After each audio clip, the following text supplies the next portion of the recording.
Retro. Hey guys, welcome back to Play Retro. If you're new here, welcome. My name is Javi, and today we're going to be having a look at this beautiful device in front of me. This is the Miyoo Mini Plus, and this review is very long overdue, but it's not always a bad thing to be late to the party, because today we'll be able to compare to new handhelds on the market like our RG35XX Plus and some of the other handhelds like this device right over here that's in the same price bracket. So this video is going to be a very long video for everybody who doesn't have the time to watch the entire video. I completely understand. I will provide timestamps for every single part. Just watch as you can, as you go, and you guys can just skip through it if you want and just watch the parts that you are interested in. Today we're gonna go deep as we possibly can. I'm gonna try to answer every single question you guys could possibly have about this handheld.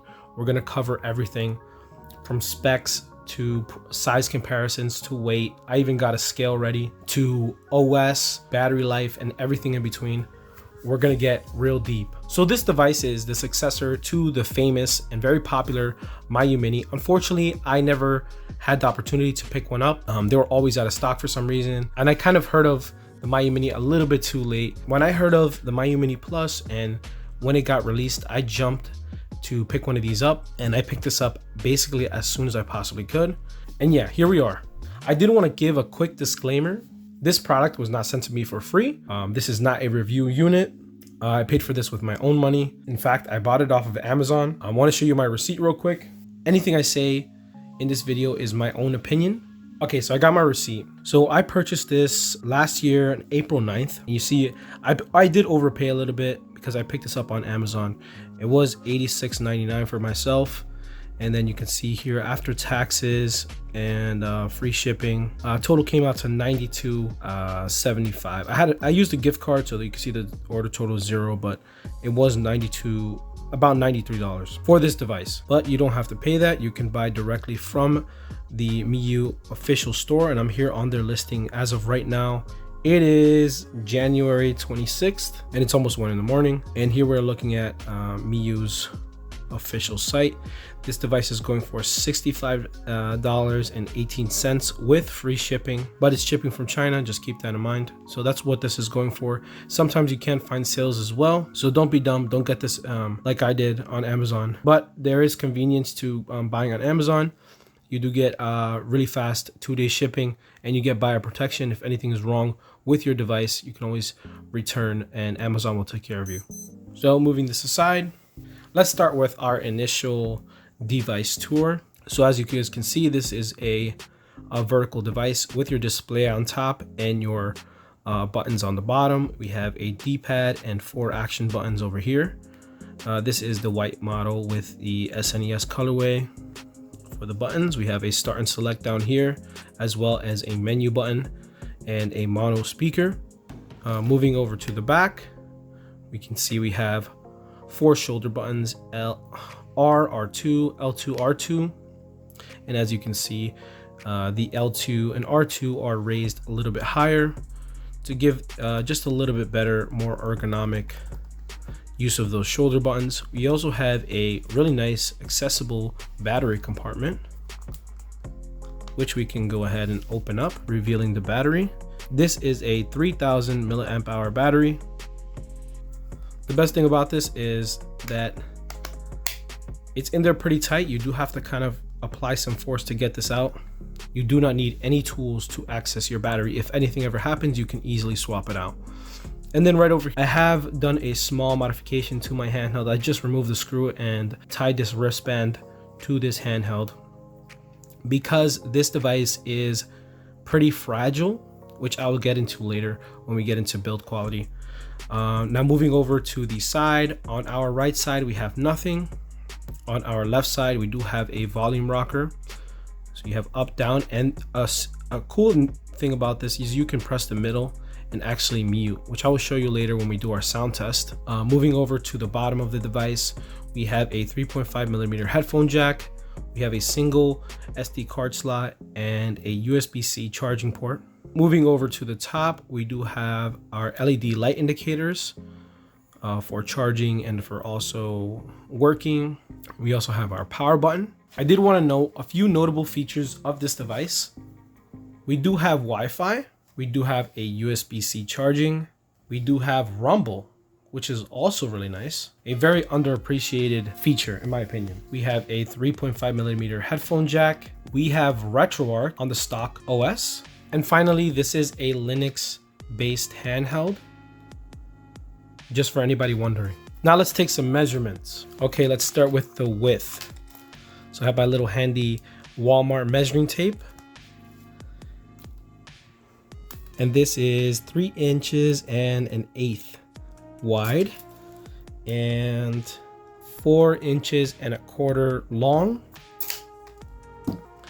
And now let's check that depth. This handheld is a bit thick, but not too thick, you know? And it's about, I would say 7/8 with the buttons, maybe an inch wide. Pretty awesome. And now I gotta bust out my brand new scale. So this is set to grams, guys. And let's put this baby along with the wrist strap on it. And this is 170 grams, fully loaded. Hold on. It looks to be fluctuating a little bit. Let's see if we can. So this baby is 170 grams with the SD card and a wrist strap. So that should give you some sort of idea of how much it weighs. Now let's do some size comparisons. And here we have the Miyoo Mini Plus next to the RG35XX. And here next to its newer, bigger brother, the RG35XX Plus. And you can see these are about the same size. Although this one is a little bit thicker, but you can see the Miyoo Mini is just a little bit smaller. Side by side, the Miyoo Mini is also a little bit thinner. And now just for fun, let's compare this side by side with my RGB30. So very big difference here. And another fan favorite over here, we have our Powkitty V90. That is closed and that is open. Once again, that is closed and that is open. Okay, now let's talk about the build quality of this thing. So the screen is glass, which is really nice. It is made of a hard plastic, a very nice feeling hard plastic. Definitely feels a little bit quality. You can see here, I'm going to zoom in a little bit so you can see some of that texture that is on this plastic. It doesn't really leave a fingerprint, as you can see, which is really nice. Also, it doesn't smell bad. Smells about normal. However, one thing I will note is that this screen is very close to the edge, and I feel like, and I know for a fact, if you drop this one time, there's a very good chance you're gonna break it. Durability, I do not feel confident in dropping this device, and that is why, to mitigate the risk of dropping this device, I have attached a wrist strap to my Miyoo Mini Plus. And I really wish they just added a little loop or something where you could do this, so I would have to make this modification, but you know, this works. I did want to make a quick note about my my Miyoo Mini specifically. I did have to make a repair to my device because the screen was not properly attached to my device. You can check out my video on that where I did the repair and I show the issue with my device. And this doesn't affect every single unit, but it is something that has been commonly reported about this device, and something that a buyer should be aware of something that could potentially happen to your Miyoo Mini Plus. So really quick, I want to touch on the specs. So this thing is rocking an ARM Cortex-A7 at 1.2 gigahertz. This has 128 megabytes of DDR3 RAM. This has a 3.5-inch IPS display with a resolution of 640 by 480. It has a memory expansion slot up to 128 gigabytes. It has a 3000 milliamp hour battery rated for 7+ hours. It has a USB-C charging, 5 volts at 1 amp. It has Wi-Fi. It also has a rumble motor, and it also has 2 custom firmwares available outside of the stock OS in Onion OS and MinUI. Really quick, I will not be doing an unboxing in this video, because I threw away my box. I will show you my case though that I have been using for this device. And I just want to know one important cool thing that comes with this device, which is a micro SD card reader. And this is a really nice touch. I'm happy that Miyoo includes this in their unboxing, which is really nice. Not all companies do this, so I did want to add this note. This is very nice of Miyoo for doing this. And yeah, I've been using this like soft pouch, and it's okay. It doesn't really fit that great if you're interested in knowing. First of all, it has like these 2 pouches, and the way I've been putting it in is just like this way, because I can't put it this way because of the strap. It kind of fits like kind of dumb, and it gets caught. So I've been just using it like this, and I just slide it in, and it does fit. Like there's room in there, and then I just like kind of put it like this, and then when I zip it up, it's good to go. However, this case is not a hard case, it's like a soft case, so this provides little to no protection. So I don't know if I recommend this case. I will, however, show you a case that I do recommend later in the video. I did want to talk about the best case for this device is right here. So if you pick this up on Amazon, it is a little bit more pricey. It's at $80 right now, but however, the case you get with this device, there's nothing better than this. Look, it has a grooved slot for it. It is a hard case. It even says Miyoo Mini Plus on it. You have a divider that pads the screen, and you even have a zipper pocket on the side where you can store your stuff, your charging cable, your micro SD card reader. You can put a microfiber cloth in there. You can put it even has a spot for your game manual, which is awesome. So if you guys are looking for a great carrying case, pick this case up, or pick up this whole package right here if you can find this on sale. It doesn't get better than this. Also, I did want to touch on the colors. You do have transparent black with rainbow colors. You do have transparent purple with magenta buttons. You do have a retro DMG gray. This gray, I want to make a note, my brother has this one. This one's like a kind of a warmer gray. It's almost closer to like a coffee color than to like a colder gray. And then lastly, the white you saw in this video, beautiful white. I think most of them are great. I personally don't think the purple's nice, but to each their own, right? So now let's talk about this screen. Let's get this thing booted up. So as you can see, the screen is a 640 by 480 IPS display. It is OCA laminated, so there is absolutely no gap. So here we are at max brightness, and the screen does get fairly bright. Let's go into a game so you guys can actually see the quality of this screen. Okay, so here we are in Marvel vs. Capcom, and I have this at peak brightness, and it gets fairly bright. It's not super bright. I wouldn't say this is a great device to play in the sun. And now let's look at that dimness. But dimness is very, very good. I say this is passable for nighttime playing, as well as that the color reproduction is very good on this panel, as you can see, as well as the viewing angles are pretty excellent. You look at that, no matter which way you look at it, no color is lost. The blacks do look very good on this display. They are almost close to OLED, how black the blacks are on this display, which is really nice. And you can see just how good these characters look on this display.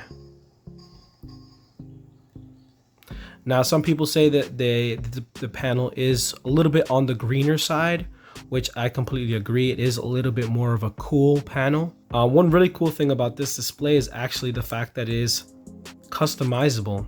So if you go into your settings, you go down to a option right here that says display.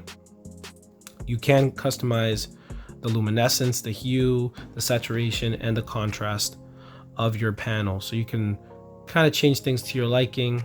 So yeah, overall, I would say the display is excellent and your games are going to look fabulous on this display. The next category I want to talk about is performance and what performance you can expect from this device. And now with Onion OS, you can pretty much get away with every single system up to PS1 and even a little bit of DS on this device. So you have a bunch of arcade stuff in here. You have MAME, you have CPS1, CPS2, CPS3, all of the Game Boy lineage.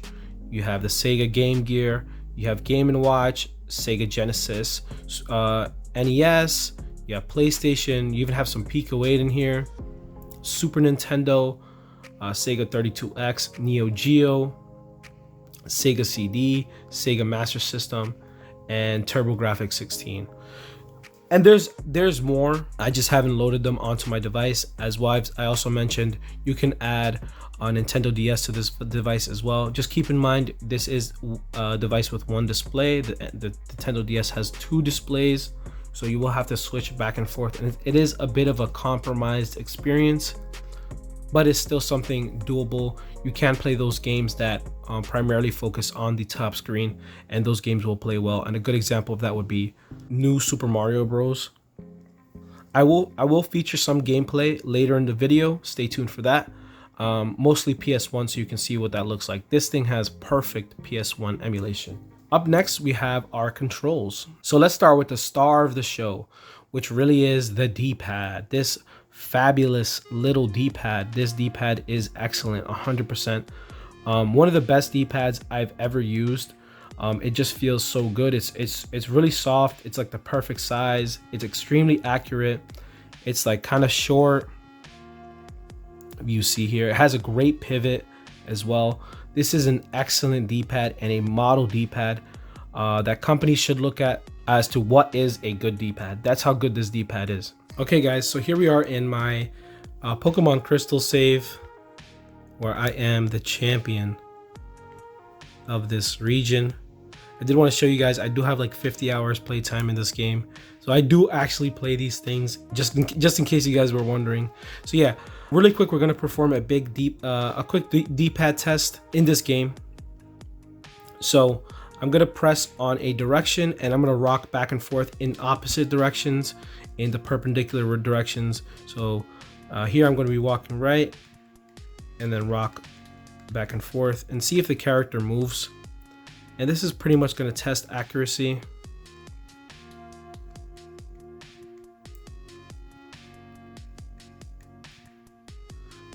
But if you're on the very edge, it's not bad at all. Now moving down and rocking left and right, have nothing, and then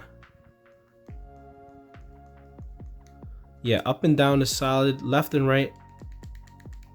There you go.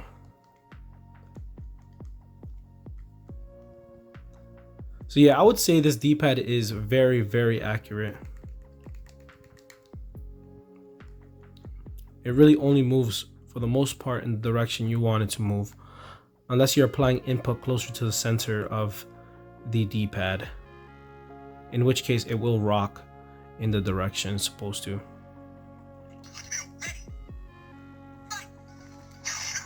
So here we're gonna do some Hadoukens and some Shoryukens.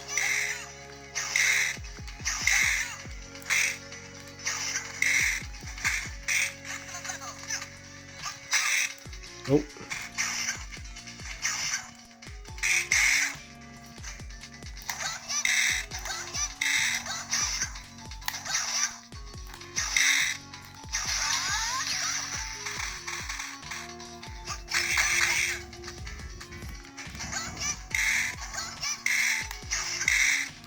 So as you guys can see, I can do Hadoukens very, very easily. I'm doing maybe 90% of each attempt I do. And then these action buttons, I really like these action buttons. I have no problem with them whatsoever. You can have a look at them up close. You can see they are glossy, they are membrane, and I love that they're so quiet. They have a nice satisfying click, good feedback.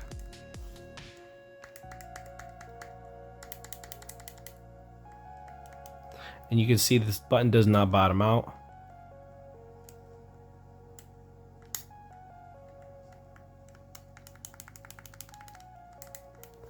And they're a good size that you can button mash 2 at a time. And then let's move on to this menu button. So this menu button, I'm not the biggest fan of this menu button. It is a bit recessed and it's kind of tactile.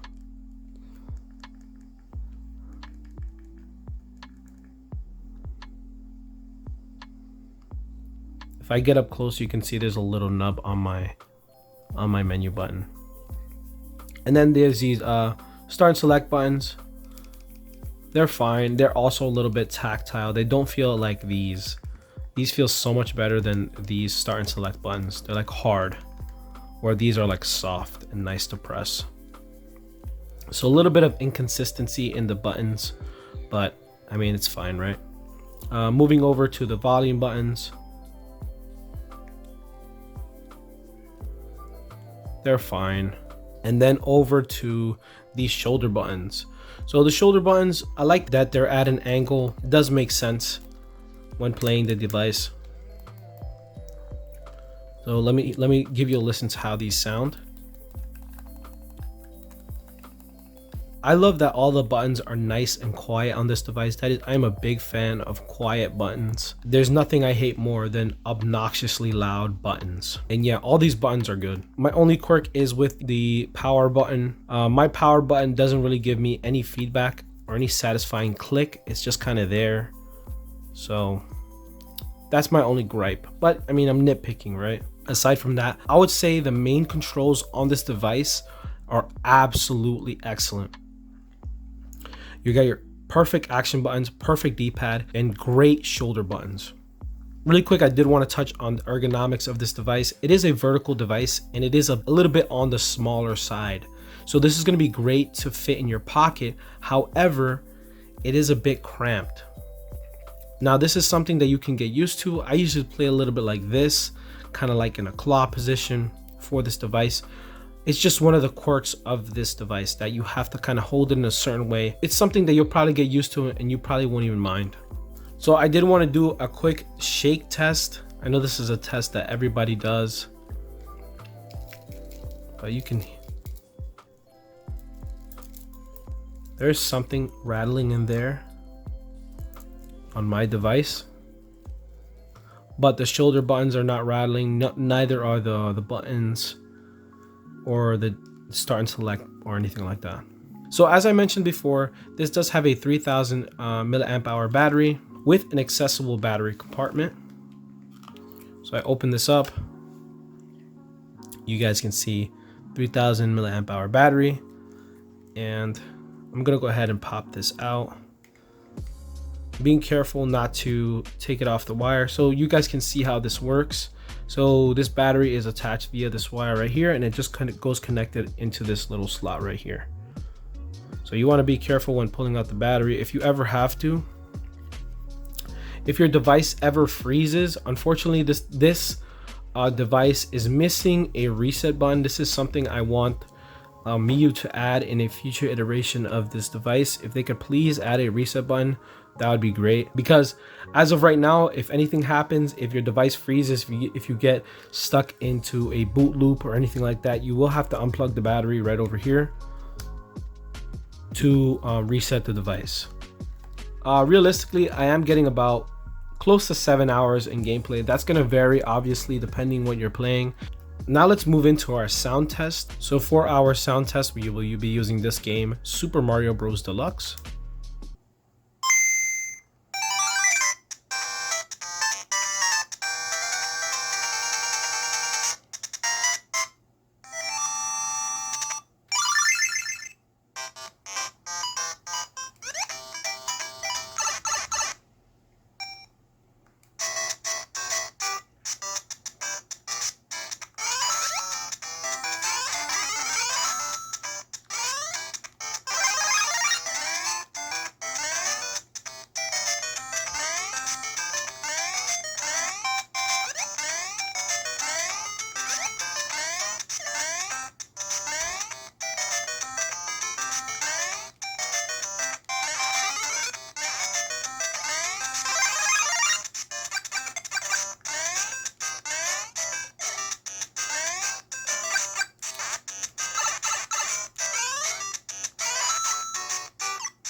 Okay, so that's gonna be it for the sound test. As you can see, the mono speaker is not bad at all. It gets fairly loud and loud enough in my opinion. You can also increase the volume artificially in Onion OS, which is really nice. However, where the Miyoo Mini falls short is in its 3.5mm headphone jack. For some reason, the audio that comes out of this headphone jack does not get loud enough. If I would say on a scale of loudness from 1 to 10, 10 being the loudest, 0 being absolutely dead quiet, it gets up to about like a 6 or a 7 in loudness for like medium loudness on headphones. So I did want to make this an important note. If you're a person you like to use headphones, you may not be satisfied with the volume level you can get out of the headphone jack in this device. Just keep that in mind, guys, if you're considering this device. Okay, so I did want to do a quick pocket test. I don't know if this is a fair example, but I am wearing PJs. So I have my Miyoo Mini here, and this slips right in. It's like a very, very small device. It's gonna fit basically in any pocket.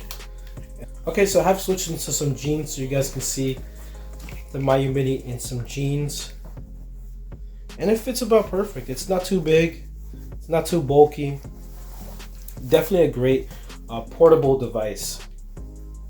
So here it is in my other pocket, now my back pocket. I definitely wouldn't put it in my back pocket just because I don't want to sit on it, but you can see it fits pretty nicely. So lastly, I want to talk about the software experience. So I'm not going to be talking about the stock operating system. It is fairly good. You do have RetroArch on the stock OS, and you do have some nice overlays. But the absolute best thing about this device right here, the Miyoo Mini Plus, is Onion OS. Onion OS is a fully fledged, absolutely perfect custom firmware. It gives you everything. So really quickly, I want to show you some stuff. Not only can you emulate up to like 100 systems, but you get a package manager. It's extremely easy to install. When you first boot up, you're going to see a list like this, and it's going to show you every single emulator you have available to you, and you can just toggle on the ones you want to see on your device. And then the same thing applies for your apps. You can have an activity tracker. This will tell you about your play time and things like that. You have an advanced menu. You have a clock, which is basically a emulated real-time clock, which is really handy for games like Pokemon that use in-game time for day and night cycle and stuff like that. You have a screen calibration. You have an ebook reader, which I will show you briefly. You have a file browser if you want to move around your games, you want to delete games or anything like that. You have a screenshot viewer, which is really nice. You have a game switcher, which I demoed before, which you just saw. When you press the menu button, you can switch between games. You have a guest mode. You have a music player, so this can be a dedicated media player if you really wanted to. You have over-the-air updates because this thing does have Wi-Fi.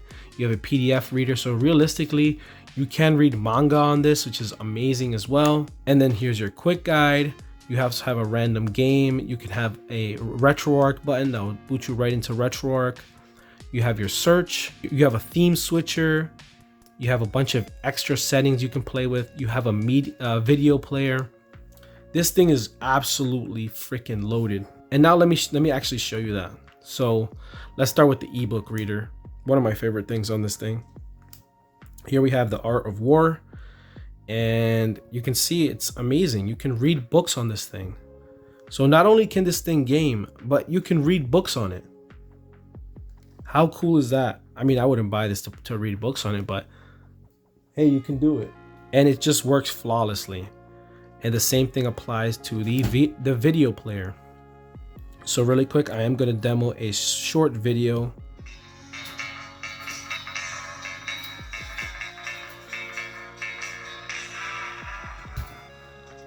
One Krabby Patty for table 2. SpongeBob, I don't have the whole day. Oui, oui, un Krabby Patty, monsieur. First, les patty. Come on, SpongeBob. Next, les ingrédients. Aïe. Les moutardes. fooling around. Where's my Krabby Patty? Hold on a second.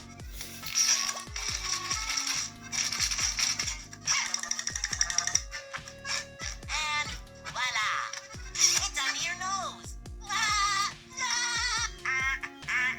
You're killing me, SpongeBob. You really are. Look at it, Squidward. You gotta love this thing. This is a freaking amazing feature right here. You can really watch TV. You can watch your favorite shows. You can watch movies if you really want. And that's really a good reason to get a bigger SD card so you can watch movies on this thing. Watch, there's gonna be a day when the power in your house goes out for some reason and you're gonna have this thing all charged up and everybody's gonna have nothing to do and you're gonna have this loaded with all your games and your movies and you're gonna be having a great time. You're gonna be so happy you got this thing. So yeah, that's the video player. So here's another D-pad test right here.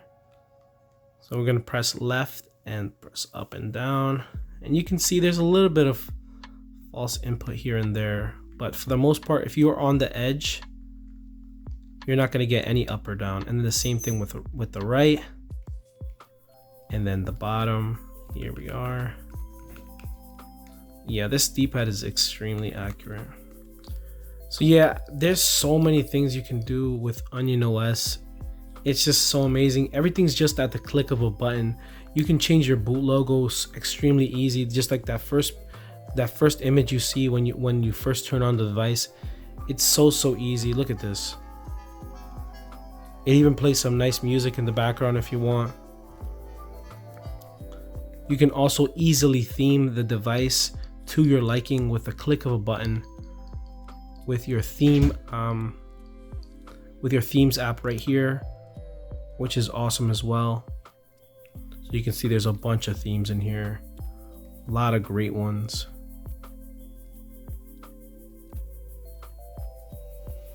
And it's super easy to change your theme. And Onion OS also has a favorites. It also has a search function. It's just a fully fledged custom firmware. Onion OS lives up to the hype. It's excellent. It's the best thing about Miyoo Mini, in my opinion. Very good custom firmware. Let's go from row one, fight! God damn, chill out.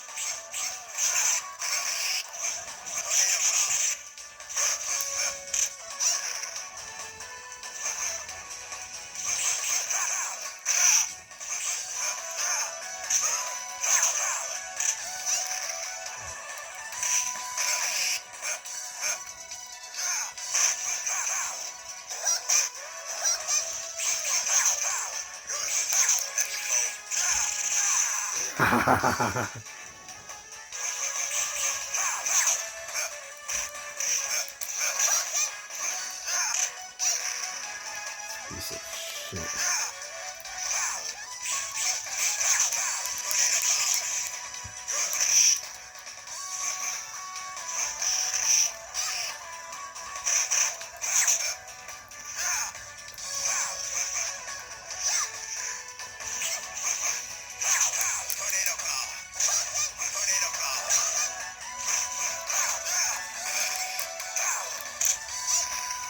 Wow, this picture.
No, peaceful.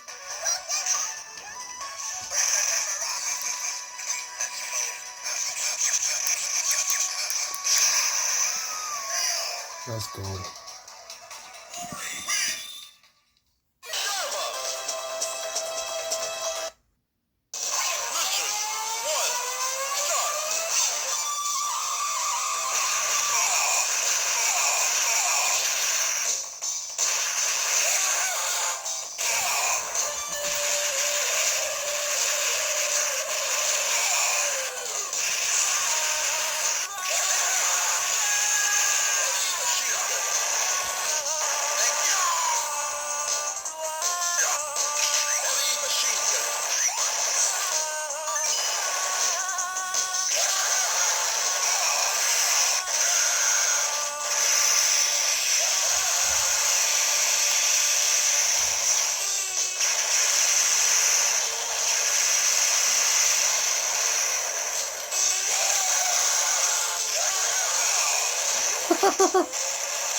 It was hilarious.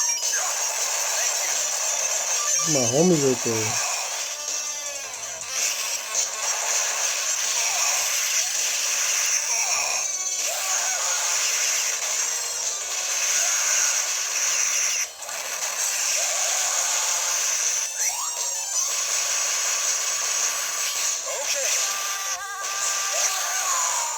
Dang.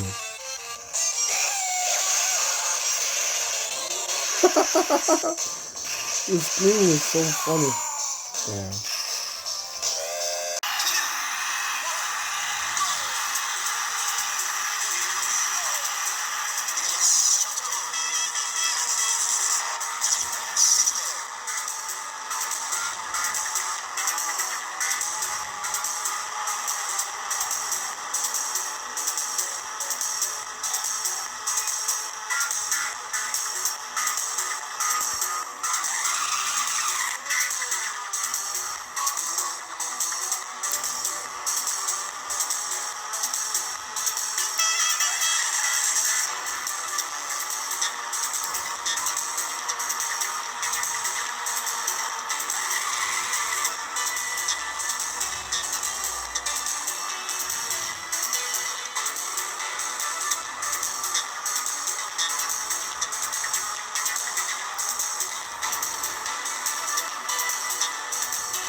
Yo, this car is trash.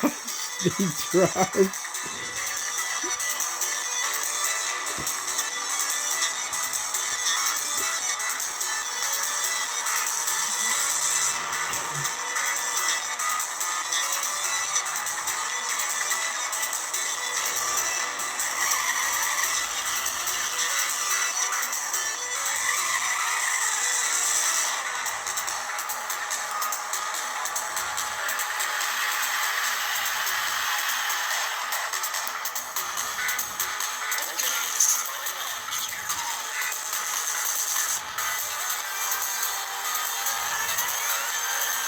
So now let's just do our pros and cons. What do I like? What do I dislike about this device?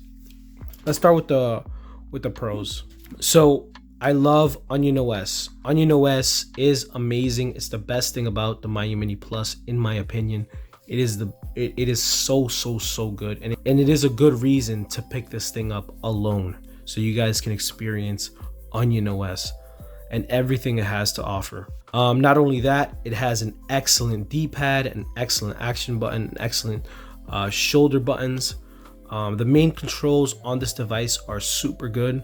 The display is also very good as well. Despite not getting super bright, the color reproduction is very good, and it does have very good deep dark blacks. So this display is very nice and makes all your retro games shine. I also love the fact that this thing has Wi-Fi. The fact that you can easily scrape box art or easily do over-the-air updates is just really the icing on the cake for this device. Also, the performance is not too bad. This thing does not do anything outside of the realm of what it intends to play, which is amazing. So expect perfect emulation up to PS1 you can expect on this device. I also love that it has a pretty good, decent battery life of 7 hours. That is fairly good for retro handheld. Also, I do like the size and form factor. It is very pocketable, and it fits basically anywhere. This thing can basically go with you anywhere. The last thing is, I think it's very good value for money. For about $65, you get perfect emulation up to PS1 with excellent controls, you know, a really good display, 7-hour battery life, Onion OS. It's very hard to beat. And now I want to talk about the things I dislike about this device. One of the biggest things being how fragile it is. I do not feel comfortable dropping this device ever. I think if you drop it one time, it's going to break. Unfortunately, that is a reality with this device. So to mitigate this, like I said before, get yourself a wrist strap or use a case or both. Also, my unit came defective, so I would say Miyoo have some quality control issues they have to deal with. You guys can go check out that video if you're curious about my display and the repair I did to it. Miyoo needs to work on their quality control a little bit and not let bad units leave their manufacturing. I also dislike how low the volume is from the 3.5mm headphone jack. I wish it was louder, and it doesn't really make sense why it's so low, the volume. And yeah, there's not really much else I can really say about this. This thing's hard to dislike, honestly. There's a lot to love here. So to sum things up, this thing is a little retro gaming beast. It performs, it really does. I love that it has Wi-Fi. I love that it has one of the best custom firmwares on any retro handheld. Onion OS is that good, guys. No joke. Up there next to ArcOS, up there next to Gelos, the best of the best in this space. Who do I think this is for? I think this is for anybody looking for their first retro handheld. This is an excellent option. At this price point, you're not really gonna find Wi-Fi and just everything this device has to offer. A perfect D-pad, great action buttons, great controls, a decent display, a good sized battery with an accessible battery compartment. It's a great little device, and this thing has an entire community behind it for very good reason. It is an excellent retro handheld. Now, how does it stand versus some newer stuff in the market like this device right here? The 35XX Plus, as great as it is, it's really good hardware. In fact, it's better hardware than the Miyoo Mini Plus. However, where it really lacks is the software, and until this thing gets custom firmware, it cannot be king of the budget retro handheld. For now, we have the Miyoo Mini and its greatness. So yeah, guys, that's gonna be it for this video. I know it's been a very long video, so if you sticked around to the end, thank you so much for watching. My name is Javi, and I'll see you in the next one.